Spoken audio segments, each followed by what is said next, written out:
all of that, apparently were somehow tied to God's curse on the everything we know about the creation is post-curse.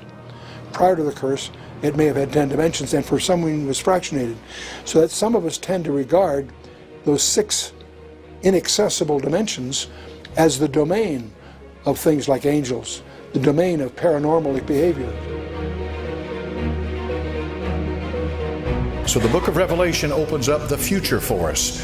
So in Revelation chapter number 9 and verse 1, the scripture says, "And the 5th angel sounded, and I saw a star fall from heaven unto the earth, and to him was given the key of the bottomless pit. And he opened the bottomless pit, and there arose a smoke out of the pit as the smoke of a great furnace. And the sun and the air were darkened by reason of the smoke of the pit. And there came out of the smoke locusts upon the earth, and unto them was given power, as the scorpions of the earth have power.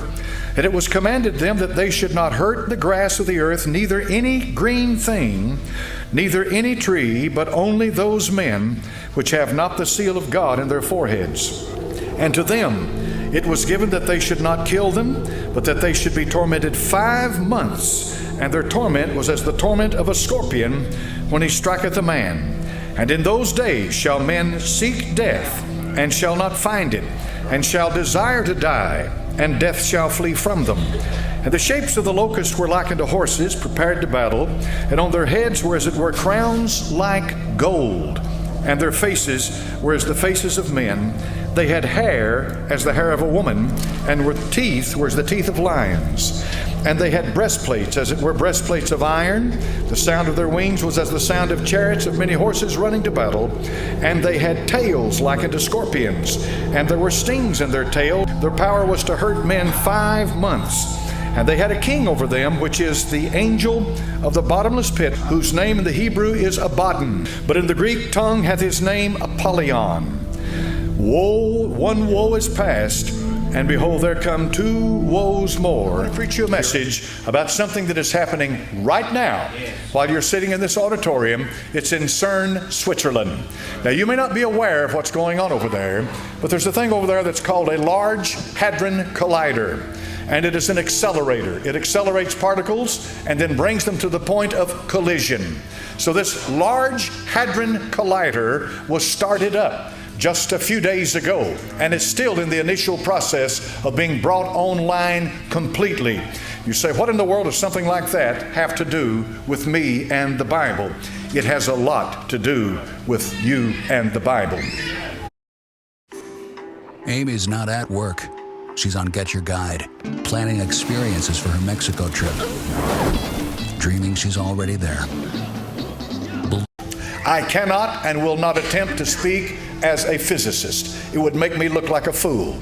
My purpose this morning is to try to be a liaison between them and you. Is to try to take what's going on in that collider and break it down to where I can understand it, and I can give it out so you can understand it, to where it makes an application to your life and to this world as we know it today. For what is happening in that collider is an astounding thing. So I want to read something to you this morning from what's called a theoretical physicist. This man, his name is Stephen Hawking. He's well known throughout the world. Anyone that has anything to do with nuclear energy or has anything to do with physics knows this man. And he is one that some rate even on the level of Einstein and of that level. And so I want to read to you what this man has to say about what's happening right now in Cern, Switzerland. Listen carefully. These are the words of Stephen Hawking. He recently warned the reactivation in March of CERN's Large Hadron Collider could pose grave dangers to our planet.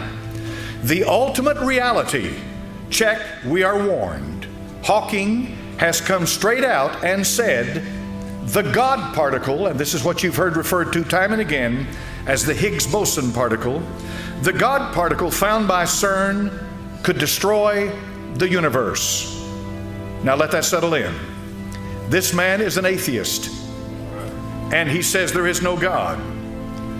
Yet he says that what's happening right now in Cern, Switzerland, and I'll give you what they're trying to do in a moment, what's happening at this very minute in Cern, Switzerland, has the potential to destroy the universe. This is a theoretical physicist. Now, physicists come in all kinds of sizes. Astrophysicist Neil deGrasse Tyson has also sounded the alarm in a hypothetical manner by telling anyone who might want to blow up a planet how to do so is this CERN's attempt to do so by attempting to recreate the Big Bang within a man-made structure. This has frightened Stephen Hawking so much. Do they know that they know that they know what they are doing? Ask yourself, how much energy is keeping it together? Neil deGrasse Tyson told co-host Eugene Merman on his Star Talk radio show, then you put more than that amount of energy into the object, it will explode. Now I think I've got your attention. I've quoted two physicists. These are scientists. These men do not agree with what's happening in CERN, Switzerland right now.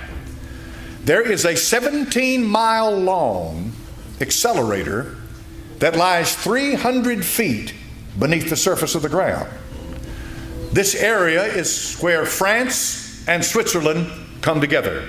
So part of this accelerator is located in France and part of it in Switzerland. It is a joint European project. The United States of America is there as an observer, but the brain power that's going in to this